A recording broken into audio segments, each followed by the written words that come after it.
ಶಾಸಕ ವೀರೇಂದ್ರ ಪಪ್ಪಿಯ ಇಡಿ ಕಸ್ಟಡಿ ಇವತ್ತು ಅಂತ್ಯವಾಗಿದೆ. 5 ದಿನಗಳ ಕಸ್ಟಡಿ ಬಳಿಕ ಕೋರ್ಟ್ಗೆ ಹಾಜರುಪಡಿಸಲಾಗಿದೆ.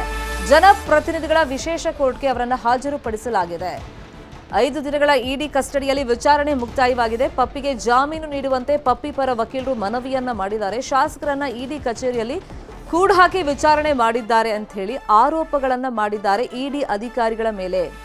ಸಹಜ ಕೋರ್ಟ್ ಕೇಳುತ್ತೆ, ಅವ್ರ ಕಸ್ಟಡಿಯಲ್ಲಿ ಇದ್ದಾಗ ನಿಮ್ಗೆ ಏನಾದರೂ ಸಮಸ್ಯೆ ಆಯ್ತಾ, ಏನಾದರೂ ಹಿಂಸೆ ಮಾಡಿದಾರ ಅಂತೆಲ್ಲ ಕೇಳಿದಾಗ ಪಪ್ಪಿಗೆ ಜಾಮೀನು ನೀಡುವಂತೆ ಪಪ್ಪಿ ಪರ ವಕೀಲರು ಮನವಿ ಮಾಡಿದಾಗ ಅವ್ರನ್ನ ಯಾವ ಥರ ನಡೆಸ್ಕೊಂಡಿದ್ದಾರೆ ಇಡಿ ಅಧಿಕಾರಿಗಳು ಅಂತ ಅಲ್ಲಿ ವಿವರಣೆಯನ್ನ ಕೊಟ್ಟಿದ್ದಾರೆ. ಜನಪ್ರತಿನಿಧಿಗೆ ಇಡಿ ಅಧಿಕಾರಿಗಳು ಹಿಂಸೆ ಕೊಟ್ಟಿದ್ದಾರೆ.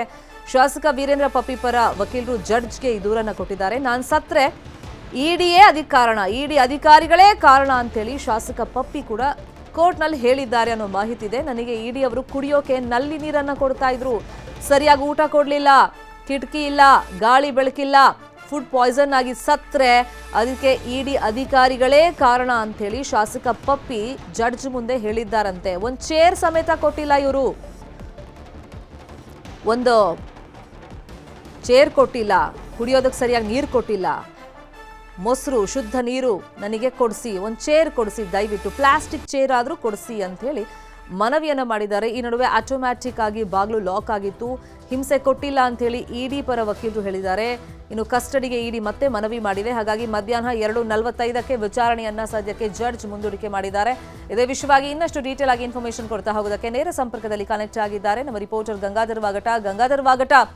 5 ದಿನಗಳ ಕಸ್ಟಡಿ ಇವತ್ತು ಅಂತ್ಯವಾಯಿತು. ಮತ್ತೆ ಕಸ್ಟಡಿ ಕೊಡಿ ಅಂತ ಇಡಿ ಪರ ವಕೀಲರು ಕೇಳ್ತಾ ಇದ್ದಾರೆ. ಆದರೆ ಕಸ್ಟಡಿಯಲ್ಲಿ ಇದ್ದಾಗ ತನಗೇನು ಹಿಂಸೆ ಆಗಿದೆ ಅನ್ನೋದನ್ನ ಯಾವ ತರ ಜಡ್ಜ್ ಮುಂದೆ ಪಪ್ಪಿ ಮತ್ತೆ ಅವ್ರ ಪರ ವಕೀಲರು ಹೇಳಿದ್ದಾರೆ, ಏನೆಲ್ಲ ದೂರಿದ್ದಾರೆ? ಸುಮಿತಾ ಶೆಟ್ಟಿ ಗೇಮಿಂಗ್ ಆಪ್ಗಳ ಮೂಲಕವಾಗಿ ಅಕ್ರಮ ಹಣ ವರ್ಗಾವಣೆ ಆರೋಪದಲ್ಲಿ ಇಡಿ ಅಧಿಕಾರಿಗಳೇನು ಒಂದು ಶಾಸಕ ಇರುವಂತಹ ವೀರೇಂದ್ರ ಪಪ್ಪಿಯನ್ನು ಬಂಧನ ಮಾಡಿದ್ರು. ಅದಕ್ಕೆ ಸಂಬಂಧಪಟ್ಟಂತೆ ಮೊನ್ನೆ 5 ದಿನಗಳ ಕಾಲ ಕಸ್ಟಡಿಗೆ ನ್ಯಾಯಾಧೀಶರ ಮನೆಯಲ್ಲಿ ಹಾಜರುಪಡಿಸಿ ತೆಗೆದುಕೊಂಡಿದ್ರು. ಆದರೆ ಇವತ್ತು ಓಪನ್ ಕೋರ್ಟ್ ಅಲ್ಲಿ ಸ್ಪೆಷಲ್ ಕೋರ್ಟ್ ಆಗಿರುವಂತಹ ನ್ಯಾಯಮೂರ್ತಿ ಗಜಾನನ ಭಟ್ ಅವರು ಜನಪ್ರತಿನಿಧಿಗಳ ನ್ಯಾಯಾಲಯದಲ್ಲಿ ಹಾಜರುಪಡಿಸಿದಂತಹ ಸಂದರ್ಭದಲ್ಲಿ ಅವರ ಪರ ವಕೀಲರು ಅಂದ್ರೆ ಮತ್ತೆ ಈಗಾಗಲೇ 5 ದಿನಗಳ ಕಾಲ ಕಸ್ಟಡಿಗೆ ಕೊಡಲಾಗಿದೆ, ಅವ್ರಿಗೆ ಜಾಮೀನು ಕೊಡಬೇಕು ಅಂತೇಳಿ ಒಂದು ಮನವಿಯನ್ನ ಮಾಡಿಕೊಂಡ್ರು. ಈ ಸಂದರ್ಭದಲ್ಲಿ ಅವರು ಮತ್ತೆ ಇಡಿ ಪರ ವಕೀಲರು ಕಸ್ಟಡಿಗೆ ಕೇಳ್ಕೊಂಡ್ರು. ಆದರೆ ಇಲ್ಲಿ ಪ್ರಮುಖವಾಗಿ ಶಾಸಕ ಪರ ವಕೀಲರಾಗಿರುವಂತವರು ಇಲ್ಲಿ ಗಂಭೀರವಾದಂತಹ ಆರೋಪಗಳನ್ನು ಮಾಡಿದ್ರು.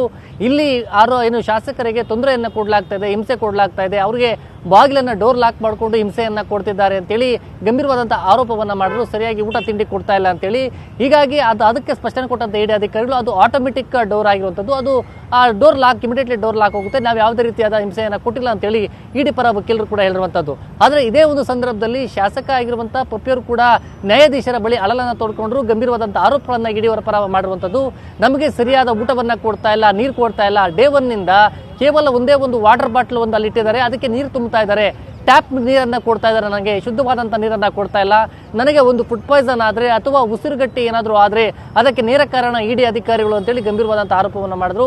ಅದಲ್ಲದೆ ಊಟವನ್ನು ಕೂಡ ಸರಿಯಾಗಿ ಕೊಡ್ತಾ ಇಲ್ಲ, ಮತ್ತೆ ಗಾಳಿ ಬೆಳಕು ಏನು ಕೂಡ ಒಳಗಡೆ ಬರ್ತಾ ಇಲ್ಲ, ಆಟೋಮೆಟಿಕ್ ಆಗಿ ಡೋರ್ ಲಾಕ್ ಮಾಡ್ಕೊಂಡು ಹೋಗ್ತಾ ಇದ್ದಾರೆ, ಅಲ್ಲಿ ಕಿಟಕಿ ಕೂಡ ಇಲ್ಲ, ಹೀಗಾಗಿ ನಮಗೆ ಹಿಂಸೆಯನ್ನು ಕೊಡ್ತಾ ಇದ್ದಾರೆ ಅಂತೇಳಿ ಆರೋಪ ಮಾಡುವ ಮೂಲಕವಾಗಿ ನನಗೆ ಮೊಸರನ್ನ ಮತ್ತೆ ಶುದ್ಧವಾದ ನೀರು ಕೊಡೋದಕ್ಕೆ ಮತ್ತೆ ಒಂದು ಚೇರ್ ಕೊಡೋದಕ್ಕೆ ಆ ಸೂಚನೆಯನ್ನು ಕೊಡಬೇಕು ಅಂತೇಳಿ ಪಪ್ಪಿ ಅವರು ನ್ಯಾಯಾಧೀಶರ ಬಳಿ ಮನವಿಯನ್ನ ಮಾಡಿಕೊಂಡ್ರು. ಹೀಗಾಗಿ ಏನೇ ಸಮಸ್ಯೆ ಆದರೂ ಕೂಡ ಒಬ್ಬ ಆರೋಪಿ ಕಷ್ಟದಲ್ಲಿದ್ದಂಥ ಸಂದರ್ಭದಲ್ಲಿ ಏನೇ ಆದರೂ ಅದಕ್ಕೆ ತನಿಖಾಧಿಕಾರಿಗಳ ನೇರ ಹೊಣೆ ಆಗ್ತಾರೆ. ಆಯ್ತು ಓಕೆ ಅಂತೇಳಿ ಈಗ ಆಕ್ಷೇಪಣೆ ಅಂದ್ರೆ ಇವರೇನು ಮಾಡಿದ್ರು ಕಸ್ಟಡಿಗೆ ಕೇಳುವಂತ ಹಿನ್ನೆಲೆಯಲ್ಲಿ ಈಗ ಆಕ್ಷೇಪಣೆ ಸಲ್ಲಿಕೆ ಮಾಡ್ತೀವಿ ಅಂತೇಳಿ ಪಪ್ಪಿ ಪರ ವಕೀಲರು ಕೇಳುವಂತ ಹಿನ್ನೆಲೆಯಲ್ಲಿ ಇವತ್ತು ಮಧ್ಯಾಹ್ನ 2:45ಕ್ಕೆ ವಿಚಾರಣೆ ಮುಂದೂಡಿಕೆಯಾಗಿದೆ.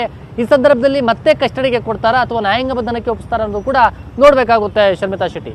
ಫೈನ್, ಅಂದ್ರೆ ಈಗ ನಾನು ಸತ್ರೆ ಅದಕ್ಕೆ ಇಡಿ ಅಧಿಕಾರಿಗಳೇ ಕಾರಣ ಅಂತೇಳಿ ಪಪ್ಪಿ ಅವ್ರು ಹೇಳ್ತಾ ಇದ್ದಂಗೆ ಇದಕ್ಕೆ ಜಡ್ಜ್ ಏನಾದ್ರು ಹೇಳಿದಾರ ಒಂದು ಪ್ರಶ್ನೆ ಗಂಗಾಧರ್. ಮತ್ತೊಂದ್ ಕಡೆ ಈಗ ವಿಚಾರಣೆ ಮುಕ್ತಾಯ ಆಗಿದೆ, ಹಾಗಾಗಿ ಅವ್ರಿಗೆ ಜಾಮೀನು ಕೊಡಿ ಅಂತ ಹೇಳಿ ಪಪ್ಪಿ ಪರ ವಕೀಲರು ಕೇಳಿರೋದ್ರಿಂದ ವಿಚಾರಣೆ ಹಂತ ಎಲ್ಲಿದೆ ಅನ್ನೋ ಕುರಿತಂತೆ ಏನಾದ್ರು ಮಾಹಿತಿ?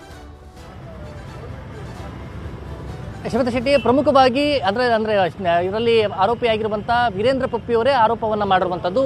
ನನಗೆ ಗಾಳಿ ಬೆಳಕು ಬರ್ತಾ ಇಲ್ಲ, ಸರಿಯಾದ ಊಟ ಕೊಡ್ತಾ ಇಲ್ಲ, ಟ್ಯಾಪ್ ನೀರನ್ನ ಕೊಡ್ತಾ ಇದ್ದಾರೆ ಅಂತೇಳಿ ಫುಡ್ ಪಾಯ್ಸನ್ ಅಥವಾ ನಾನೇನಾದರೂ ಸತ್ರ ಅದಕ್ಕೆ ನೇರ ಹೊಣೆ ಇಡಿ ಅಧಿಕಾರಿ ಅಂತ ಹೇಳೋ ಸಂದರ್ಭದಲ್ಲಿ ನ್ಯಾಯಾಧೀಶರು ಹೇಳಿರುವಂಥದ್ದು. ಇಡಿ ಅಧಿಕಾರಿಗಳೇ ಅದಕ್ಕೆ ಒಂದು ವೇಳೆ ಏನಾದರೂ ಹೆಚ್ಚು ಕಮ್ಮಿ ಆಯಿತು ಅಂತಂದ್ರೆ ಅದಕ್ಕೆ ನೇರ ಕಾರಣ ಇಡಿ ಅಧಿಕಾರಿಗಳೇ ಆಗ್ತಾರೆ, ಅದಕ್ಕೆ ಬೇಕಾದಂಥ ವ್ಯವಸ್ಥೆಯನ್ನ ಇಡಿ ಅಧಿಕಾರಿಗಳು ಅವರಿಗೆ ಮಾಡಬೇಕಾಗುತ್ತೆ ಅನ್ನೋ ನಿಟ್ಟಿನಲ್ಲಿ ಕೂಡ ನ್ಯಾಯಾಧೀಶರು ಒಂದು ಸೂಚನೆಯನ್ನ ಕೊಟ್ಟರು. ಮತ್ತೆ ಜಾಮೀನಿಗೆ ಮನವಿ ಮಾಡುವಂಥ ಪ್ರಕ್ರಿಯೆ ಏನಿದೆ ಅದು ಇನ್ನೂ ಕೂಡ ಪ್ರೊಸೀಜರ್ ಅನ್ನ ಇನ್ನೂ ಕೂಡ ಅವರು ಮಾಡಿರಲಿಲ್ಲ. ಅಂದ್ರೆ ಪಪ್ಪಿ ಪರ ವಕೀಲರು ಕೇವಲ ವಾದವನ್ನಷ್ಟೇ ಮಾಡಿದ್ರು, ಆದರೆ ಡಾಕ್ಯುಮೆಂಟೇಶನ್ ಇನ್ನೂ ಕೂಡ ಮಾಡಿರಲಿಲ್ಲ. ಹೀಗಾಗಿ ಈ ಸಂದರ್ಭದಲ್ಲಿ ಇಡಿ ಪರ ವಕೀಲರು ಅವರು ಕಸ್ಟಡಿಗೆ ಕೊಡಬೇಕು, ಮತ್ತೆ ಕೇವಲ 5 ದಿನ ಕೊಟ್ಟಿದ್ದಾರೆ, ಸರಿಯಾದ ರೀತಿಯಾಗಿ ಸಹಕಾರವನ್ನು ಕೊಟ್ಟಿಲ್ಲ, ಸರಿಯಾದ ಮಾಹಿತಿಯನ್ನು ಕೊಟ್ಟಿಲ್ಲ ಅಂತೇಳಿ ಅವರು ಕೂಡ ರಿಕ್ವೆಸ್ಟ್ ಮಾಡಿದಂಥ ಹಿನ್ನೆಲೆಯಲ್ಲಿ ಇದಕ್ಕೆ ಆಕ್ಷೇಪಣೆಯನ್ನು ಮಾಡಿದ್ರು. ಹೀಗಾಗಿ ಡಾಕ್ಯುಮೆಂಟೇಷನ್ಲಿ ಆಕ್ಷೇಪಣೆ ಸಲ್ಲಿಕೆ ಮಾಡಿ ಅಂತೇಳಿ ಸೂಚನೆ ಕೊಟ್ಟು 2:45ಕ್ಕೆ ವಿಚಾರಣೆ ಮುಂದೂಡಿಕೆ ಆಗಿದ್ದಾರೆ.